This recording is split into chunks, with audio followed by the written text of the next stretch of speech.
development on North Live Oak Street and Kennedy, next to the church's soccer field.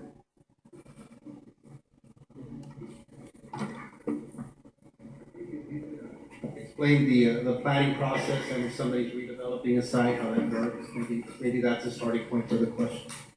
So when if they're replanting a piece of property, they can remove certain easements. If they're, I am not sure what easements you're talking about, but they can remove certain easements, but they cannot leave them dead end. So they have to make sure if they are city easements, they have to make sure that they are routed to the right location. They cannot just terminate it, or they cannot just cut off someone's water supply, or they cannot take away some center point easement. Do you want to go in details of that? It's very important to the area that you discussed replanting. It's a great concern in the area. So, in this area, most of the land is unplatted. So, if someone has to subdivide their property or, say, create smaller townhomes, they do have to come for replatting, which means they'll submit it for the approval of planning commission. So, it comes through planning department. A developer would propose a land plan in which they will probably cut out some streets, provide lots. By lots, I mean cut out for townhomes, if they are townhomes. If it's a multi-family, they'll still do some sort of private streets, but those won't be public streets. If they're doing townhomes, they can still do private streets. Those are called shared driveways. That's what is happening mostly in this area.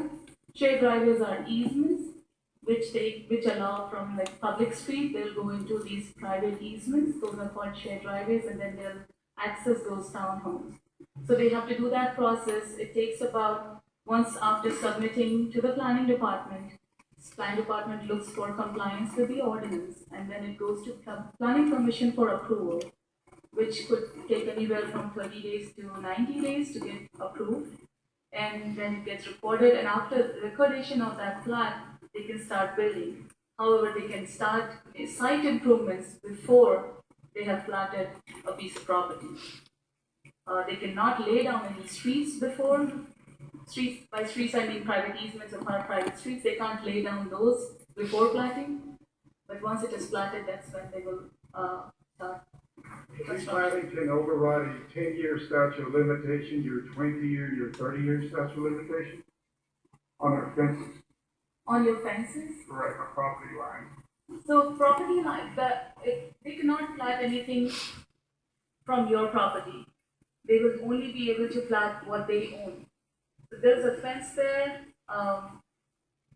If it's in your property, they won't be able to touch it or anything. They will be only able to do something on their property, nothing on anyone else's property. But that is, if it's 10 years or less, is that correct? Only 10-year statute of limitation.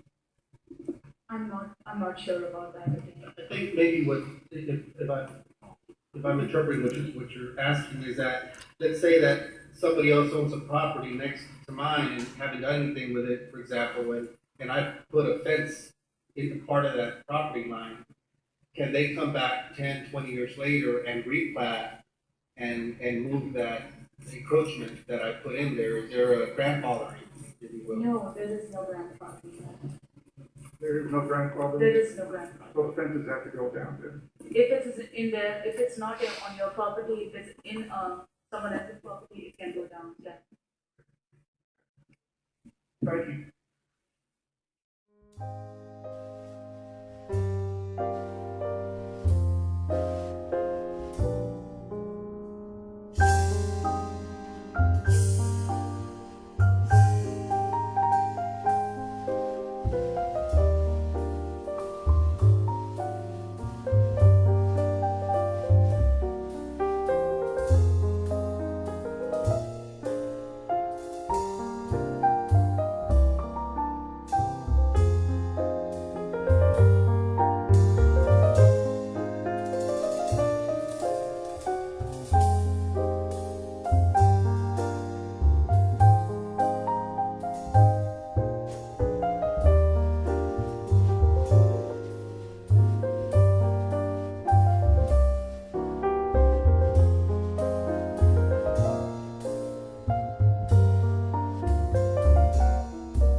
I just wanted to give a couple of updates. This past week, we had the second ward town hall meeting. It was a great turnout. We had a great panel. Ed Gonzalez, Heliodoro Martinez from Harris County Constables were there, and a few others. The residents' turnout was beautiful. They came, they spoke, some cried. They told their heartfelt stories that they don't want to leave, they don't want to lose their homes. They're trying not to have this gentrification just take over what we've known for so long. But it's not enough. We need help. We need everybody's help. When you see people sitting there, I'm talking about guys younger than me, sitting there telling their stories of how they were raised, and they're teary-eyed when they're speaking and they're breaking up. That gets you in the heart. We need help out there, volunteers getting the word out. Right now, we are doing as much as we can, and we have started looking into research on having second ward area, Magnolia on the east side, designated as a historical site, not just on the state level, but also on the national level. There is talk, we have these old cemeteries, old buildings. There's an African-American cemetery that is rumored to be in the area also by Buffalo Bayou. We're planning on, God willing, having a live concert near Buffalo Bayou at Live Oak to try and bring awareness to this plight that the residents are going through. We need everybody's help. We need your input. If you know of a location that is of historical significance, we would please like you to let us know.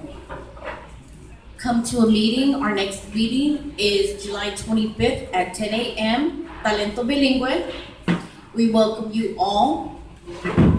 Any literature, any pictures, anything of historical significance, bring that. We need to designate second ward and the east side of Houston on the state level and on the national level. We don't want to lose our homes. We don't want to lose our heritage, and we sure don't want to lose our grandparents' homes.